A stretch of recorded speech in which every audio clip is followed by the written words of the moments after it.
Alright, welcome to this video. In this video, I am going to talk about how to build a snake game. So the traditional snake game where basically you have the snake head, and so every second or so it would either go to right, left, up, or down based on your your keyboard. Like if you press WASD, it will either go different direction.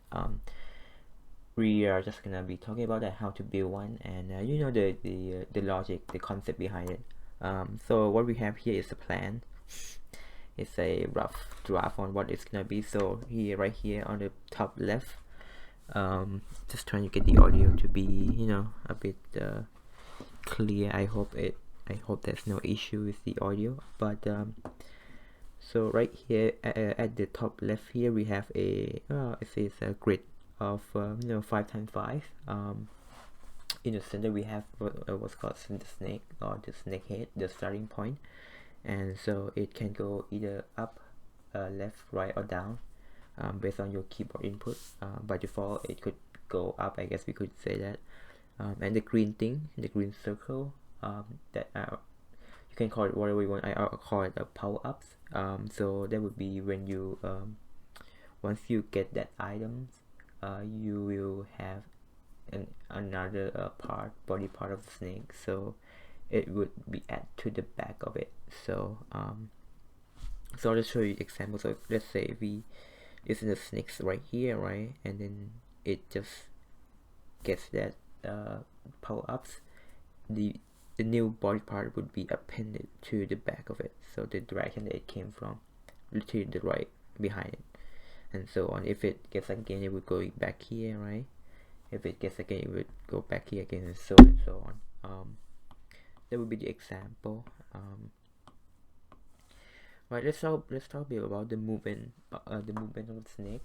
So how it's gonna be is that every frame, right? So every frame we will update the new position of the body parts. So just keep that in mind first, that every frame, so we know that our current frame rate per second is 60, which is quite a lot. 60 updates per second, so 60 fps. For our case, I will just slow it down to 1 frame per second, so this would only update 1 frame per second, so it wouldn't use unnecessary resources. Also, it's actually much easier to work with, and so 1 frame per second, or 1 block per second. So what that means is the snake would move to the direction 1 block at a time, just one time, 1 block per second basically. So it would take 1 second to move there, and then another second to move there, and so on, right? So right, we talk a bit about the input control, right? WASD, W would go up, S down, A left, right, and D is right. So based on that, we have to change the direction that the snake will go after the next frame. So the next frame would go, if you press up and then you press a D, right, the next frame the snake would go to the right. And that's simple, right? So yep, let's talk about outbound case. So basically, as you can see here, we have 5x5. What happened if the snake is literally right here, right, and then the direction is still to the right, and so what will you do? That would be the outbound case. So what happened here is the X position of that slot would just be flipped. So we want the new the head to show up here, right, with the same direction, which it would be going to the right again, right? So, and then after that it would go update to here, right, and then this would be its tail, or its outer body part, right? So so that makes sense, right? So outer bound case would be what will happen if the snake goes out of the bound, right? right? The Y here, down, left, right. So basically what we have here is we flip the X, so if it goes horizontally, so go beyond the bound, the restricted bound, you just flip that to that, so it will just show up to the other way. Same thing for the Y, so if it's still going down, right? If it keep going down and it's out of bounds, it will just pop up to the top and then go down again, up, top, down, right? So yeah, I hope that makes sense. And then the last part is a bit confusing just because the body, so there's a snake itself. So how will it work? Again, the movement, the speed would be 1 block per frame, or 1 block per second. The head, so the head of snake would be at the 0 index. So if you're talking about an array or list, in this case we will use a linked list. It's a data structure where basically each node has a reference to another node, either before or after.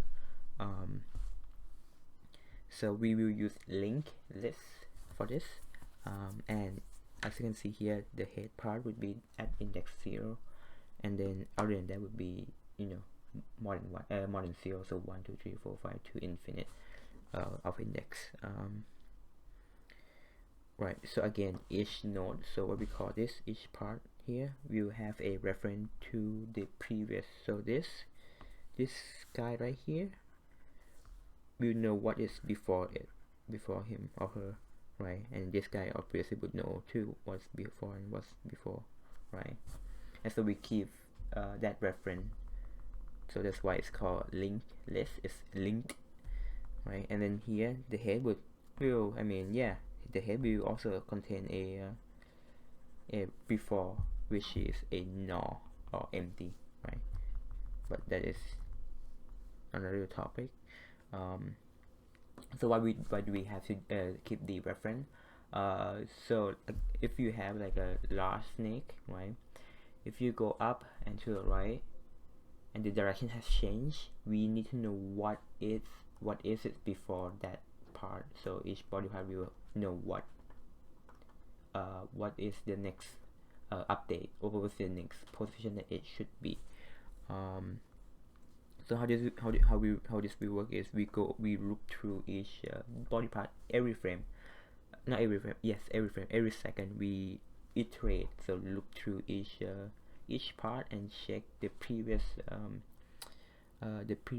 part or the previous node and see where it is, and then we just set it to that position. So if it right, so and that's that. I mean, that's how the snake movement works. It is a linked list, right? It knows what is before and after. You can do after, but we are using before, right? It knows what is before itself, and then it updates that every frame, just so it the movement keeps going for the snake. And I think that's it. I mean, that's literally the basic of how a snake game works, right? Other than that, let me see if I can just kind of clarify on what needs to be said. Yeah, but I mean, yeah, again, like starting point would be anywhere if you want. The center point would be easier just because it has room, but other than that, you just need to generate a terrain or add some kind of feature, then it would be more fun, I guess. This is the traditional snake game, so every frame it updates, so you don't want to update every 60 seconds, just why, right? So unless you want to make like a new modern game, then a modern snake game, then it's fine. But in our case, it is just 1 frame per second. And then the body, again, the most difficult part about this is just the movement of the snake body. So how the part will interchange the previous node or this previous part, and so the movement would be up, right, and then this guy would be up, right, and then if it's going on, right, you see that? Let me see here. So if it's going up, right, the previous body part would keep continuing going up, and then once it's turned right, it just go up and then go right too. Right, so it has to follow each part or the previous part before it. So that's how the logic works. um, and I guess that's it. Thank you for watching. Yeah, I just want to talk about this. It has been on my mind for quite a bit since the previous video that I talked about how to build a what was the other one again? I forgot. But how do I build the other game? I actually forgot what was it. The other game. Oh, the puzzle game. The puzzle game. Right. You know, one of those things that's I just want to let it just kind of talk about it. But anyway, thank you for watching. I hope you enjoy and find it useful. If you have any questions, feel free to ask me. And I'll see you again in the next video. Bye.